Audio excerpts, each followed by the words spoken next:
дундаж насл чинь тэгвэл юуны фактороос болоод 1 жилийн дотор 1 насаар багасчаад байгаа юм бэ? Өнөөдөр хилцэж байгаа асуудлыг хараад нэг ийм сэтгэл сэрдэхийн тоо харсан. Монгол Улсын засгийн газрын энэ үйл ажиллагааны 2025 оны гүйцэтгэлийн тайлангийн 3 дугаар хуудас, за Монгол Улсын хөгжлийн 2025 оны төлөвлөгөөний гүйцэтгэлийн 4 дугаар хуудсан дээр яг адилхан нэг тоо баримт байгаа маа. Энэ нь юу гэхээр хүний хөгжлийн индекс шалгуураараа манай улс 9 байраар ухарсан байна.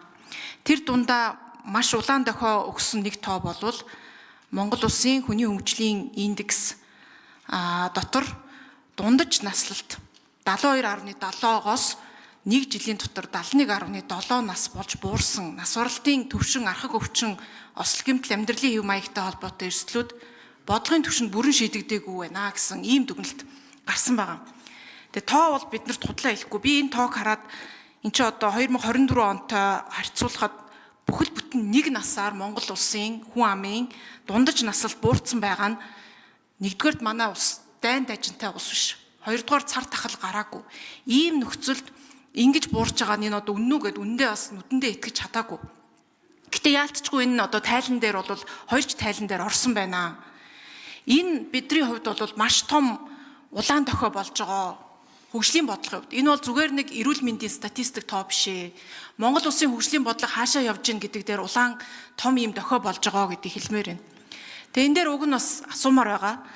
Эрүүл мэндийн энэ тусламж үйлчилгээ чи үр дүнгүй хүртээмжгүй байгаад байна уу? Урьдчилан сэргийлэх бодлого ерөөсөө яахгүй өвдснийхэн дараа л эмчлэх ийм загвар давмгаалаад байна уу? Архаг өвчний чинь нас баралт нь өндөр байгаад байна уу? Тусламж үйлчилгээ очихгүй байна уу? Их нэраа эндэгдэл чи өссөн байна. Энэ дээрээ яагаад ийм болчихвоо?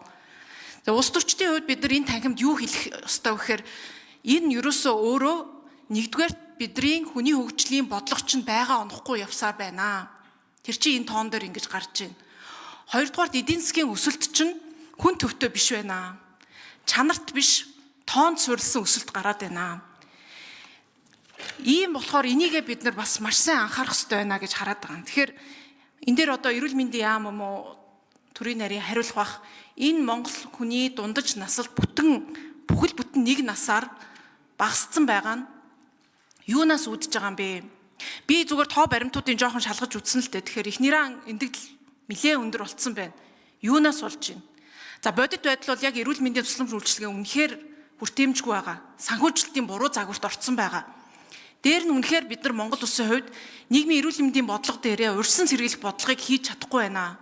Дандаа өвдснийхэн дараа хойноос нь барилга байшин барьж эмчлэх гэж оролддог ийм л загварт байна. Энэ дээр та бүхэн ер нь дүгнэлт хийвүү? Цаашид бид нар энэ дээр яах ёстой вэ? Зүгээр эрүүл мэндийн тусламж үйлчилгээ ингээ арга хэмжээний юмнууд бас байна л да. Тэгээ арга хэмжээ биш бид нар одоо ерөөсөө үр дүн дээр суурилж бодлого төлөвлөгөөгөө ярихгүй болохгүй байна. Тэгээ энэ бас тайланд дурдгдсан байгаа. Төсөвгүй төлөвлөлтгүй төсөвтэй явж байна.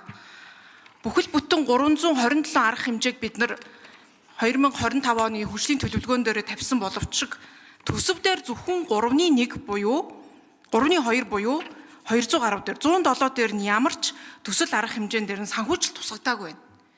Тэгээ ийм нэгдсэн төсөвгүй төлөвлөлт хийгээд үр дүн ерөөсө гарахгүй байгаад дээр ард түмэн бохимдох нь аргагүй шүү дээ. Төр ямарч үр дүнгүй байна. Данхаасан байна. Ерөөсөө уялдаж үр дүн гарахгүй байна гэдэг дээр. Тэгэхээр энэ цаашид бас энэ төсөв төлөвлөлт хоёроо нэгтгэж явахгүй болоод бид нар одоо хичнээн жил болгоо энд төлөвлөгөө төсөв яриад үр дүн ерөөсөө гарахгүй хий дими цагаа үрсэн л юм асуудал болоод байна гэдэг хэлмээр. Эрүүл мэндийн яамны тэрийн дээр бичгийн дарга очролт хариулж байна. Хүний амьдрах хугацааг тодорхойлох гол шимжүүр нь дундаж наслт байдаг.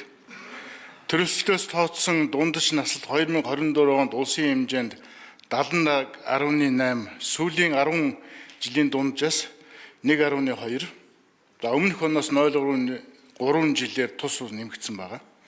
Хүүсээр харьцуулбал эмэгтэйчүүдийн дундаж наслт 77.1, эмэгтэйчүүдийнх 67.9 болж байгаа бөгөөд эрэгтэй эмэгтэй дундаж наслтын зөрүү 9.2 байгаа.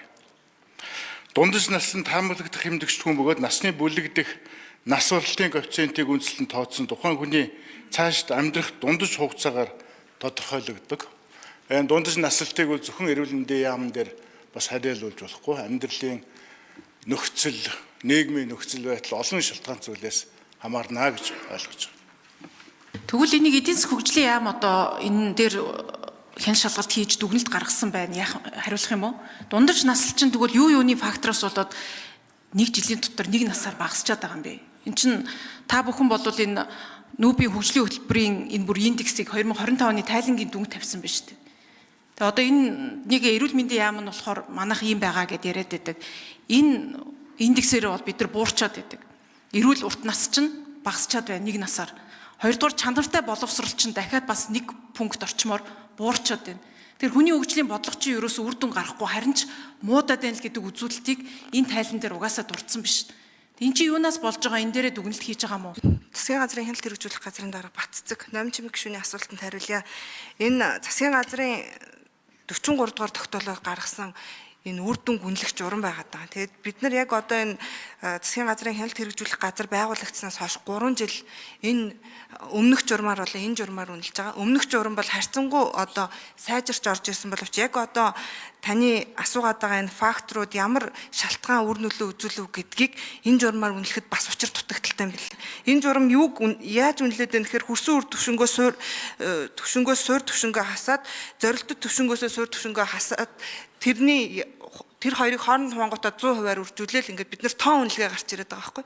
А гэтэл нөгөө чанарын үнэлгээ, бодлогын үнэлгээ эдгээр нь манай дээр одоо хүртэл одоо учир дутагдaltaй бид нар энэ талаар хүний нөөцөө чадахжуулах чиглэлээр бол явж байгаа. За энэ 3 номерын микрофоныг дахиад сонгоё. Дундаж насжилттай холбоотой индексүүдийг бол бид нэр олон улсад хүлээн зөвшөөрөгдсөн олон улсад үнэлж байгаа индексээр нь авч үзсэн.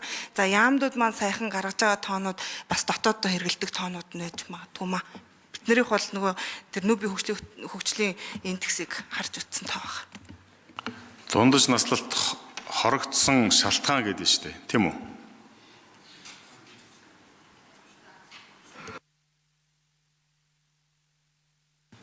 Тэр саяны журмын чи одоо хаана хэн баталт юм?